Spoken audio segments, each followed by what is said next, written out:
Bro ஒரு நிமிஷம் bro. சொல்லுங்க ப்ரோ. நாங்க யூடியூப் சேனல்ல இருந்து வரோம். உங்ககிட்ட சில क्वेश्चंस கேட்கணும் ப்ரோ. கேளுங்க ப்ரோ. நீங்க ரெண்டு பேரும் ஃப்ரெண்ட்ஸா ப்ரோ? ப்ரோ நாங்க ப்ரீ கேஜில இருந்தே ஃப்ரெண்ட்ஸ் ப்ரோ. Super bro. என்ன ஒர்க் ப்ரோ பண்றீங்க நீங்க? முக்கு தெருவுல ஒரு ஒயின் ஷாப் கடை இருக்கு பாத்தீங்களா? அதுக்கு நான் தான் ப்ரோ ஓனர். நீங்க நான் அப்படியே ஆப்போசிட் சிக்கன் பக்கோடா கடை வச்சேன் ப்ரோ. உங்க வர்க்கிங் ஹவர்ஸ் எவ்வளவு ப்ரோ? எனக்கு மத்தியானம் 12 ல இருந்து நைட் 10 மணி வரைக்கும் ப்ரோ. அப்பப்ப குவார்ட்டர் கட்டிங்னு பிளாக்ல வாங்குவாங்க. எப்படி பார்த்தாலும் நமக்கு 24 ஹவர்ஸ் வர்க்கிங் டைம். உங்களுக்கு அவன் எப்போ கடை திறப்பானோ அப்ப நான் கடை திறப்பேன். அவன் எப்போ மூடுறானோ அப்ப நான் மூடி. மந்த்லி salary எவ்வளவு ப்ரோ வரும்? எனக்கு salary குவார்ட்டர் கட்டிங் பீல் எல்லாத்தையும் விட்டா மந்த்லி ஒரு 30 lakhs வந்துரும் ப்ரோ. உங்களுக்கு எனக்கு எப்படி பார்த்தாலும் 50% வந்துரும். உங்களுக்கு சொந்த வீடா வாடகை வீடா ப்ரோ? என்ன ப்ரோ இப்படி கேட்டிங்க? 30 லட்சம் வாங்குறேன் சொந்த வீடு இருக்காதா? முந்தானே தான் ப்ரோ ஈசிஆர் பக்கத்துல பீச் ஹவுஸ் கட்டனேன். அது போக முந்தானே தான் ஊர்ல வீடு கட்டனேன். உங்களுக்கு இவனே வீடு கட்டும்போது நான் கட்ட மாட்டேனா? நானும் சொந்த வீடு வச்சுக்கிறேன் இந்த ப்ரோ. பிசினஸ் பண்ணலாம்னு உங்களுக்கு எப்படி ப்ரோ ஐடியா வந்து?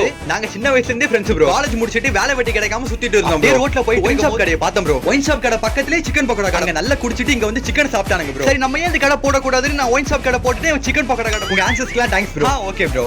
ப்ரோ அந்த சைடு வந்தா கட்டிங் போட்டு போங்க ப்ரோ. மறந்துடாதீங்க.